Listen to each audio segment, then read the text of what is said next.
തീർച്ചയായും അതാണ് നമ്മളെല്ലാവരും തന്നെ പ്രതീക്ഷിക്കുന്നത്. ഇപ്പോൾ പ്രധാനമായും ഇസ്രായേലിനെ കുറ്റപ്പെടുത്തിക്കൊണ്ടുള്ള ഭീരുക്കളുടെ ആക്രമണമാണ് ഇത് എന്ന് പറയുന്നു. അതേപോലെ തന്നെ അന്താരാഷ്ട്ര നിയമങ്ങളുടെ ലംഘനമാണിത് എന്ന് പറയുന്നു. അതേപോലെ തന്നെ ഈ ഒരു ആക്രമണത്തെ ശക്തമായ ഭാഷയിൽ അപലപിക്കുന്നു.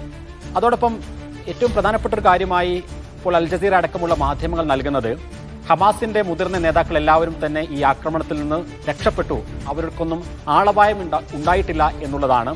ഇപ്പോൾ ഹമാസിന്റെ പ്രതിനിധികളെ കോട്ട് ചെയ്തുകൊണ്ട് അൽ ജസീറ റിപ്പോർട്ട് ചെയ്യുന്നത്.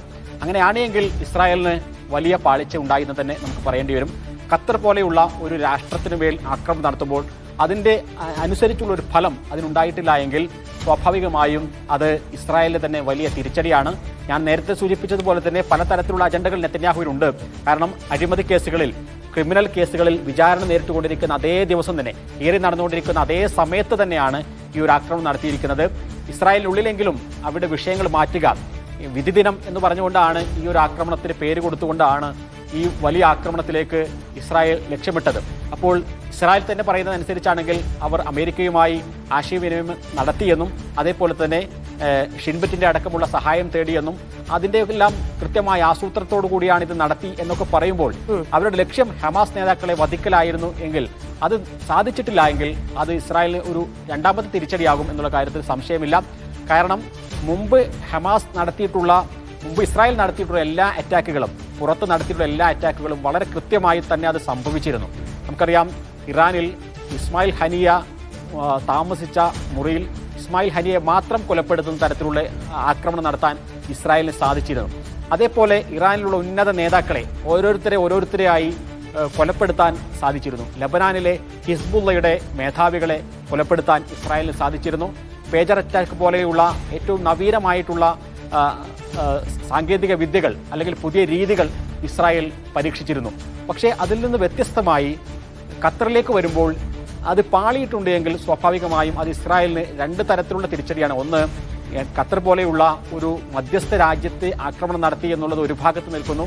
അതിനെതിരെയുള്ള പ്രതികരണങ്ങളും അതേപോലെ തന്നെ GCC രാഷ്ട്രങ്ങളുടെയും പ്രതികരണങ്ങൾ ഒരു ഭാഗത്ത് വരാനിരിക്കുന്നു. അതിനേക്കാൾ പ്രധാനമായി ഈ ഒരു ആക്രമണത്തിലൂടെ ഹമാസിന്റെ നേതാക്കളെ വധിക്കാൻ ഇസ്രായേലിന് സാധിച്ചിട്ടില്ല എങ്കിൽ ഇതുവരെ നടത്തിയിട്ടുള്ള ഓപ്പറേഷനിൽ വ്യത്യസ്തമായിട്ടുള്ള ഒരു കാഴ്ചയായിരിക്കും.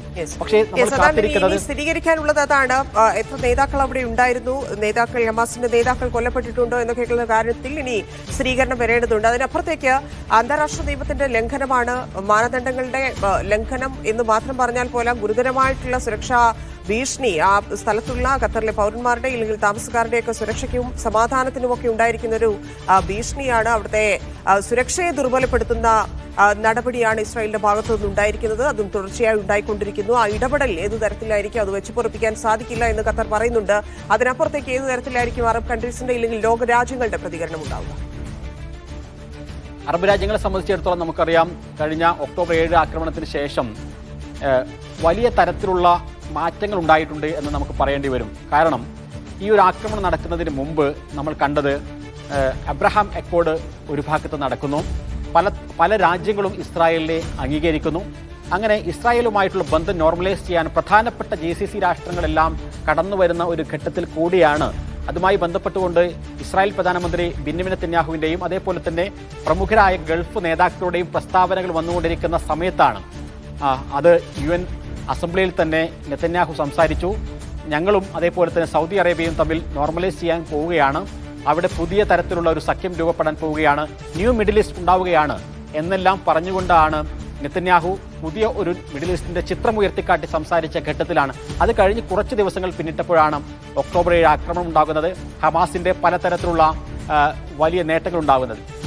പക്ഷേ ഈ ഘട്ടത്തിൽ നമ്മൾ കാണുന്നത് കഴിഞ്ഞ കുറേ കാലങ്ങളായി ഇപ്പോൾ സംഭവിച്ചത് ഒക്ടോബർ 7 ആക്രമണത്തിന് ശേഷം നമ്മൾ കാണുന്ന ചിത്രം വേറെയാണ്. ഒരു രാജ്യത്തിനും ഇസ്രായേലുമായി ബന്ധം നോർമലൈസ് ചെയ്യാൻ പറ്റാത്ത ഒരു സാഹചര്യം. അതേപോലെ തന്നെ പലതരത്തിലുള്ള പ്രസ്താവനകൾ ലോകത്താകെയുള്ള എല്ലാ രാജ്യങ്ങളും ഈ സാഹചര്യങ്ങൾ ലോകത്തെല്ലായിടത്തുമുള്ള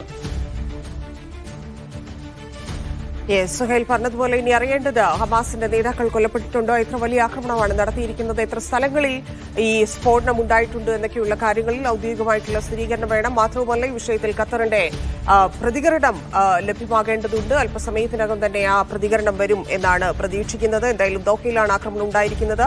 ഹമാസിന്റെ കേന്ദ്രം ലക്ഷ്യമിട്ടുകൊണ്ടാണ് ആക്രമണം നടത്തിയത്. ഞാൻ മനസ്സിലാക്കുന്നത് മാനേജിംഗ് എഡിറ്റർ സി ദാവൂദ് കൂടി നമ്മുടെ കൂടെ ഉണ്ട് എന്നുള്ളതാണ്. നമ്മുടെ ഖത്തർ എന്ന് പറയുന്നത് നമുക്കറിയാം ഇതിൻ്റെ ഏറ്റവും പ്രധാനപ്പെട്ട കേന്ദ്രമാണ്, മധ്യസ്ഥ ശ്രമങ്ങൾക്ക് നേതൃത്വം നൽകുന്ന ഇടമാണ്.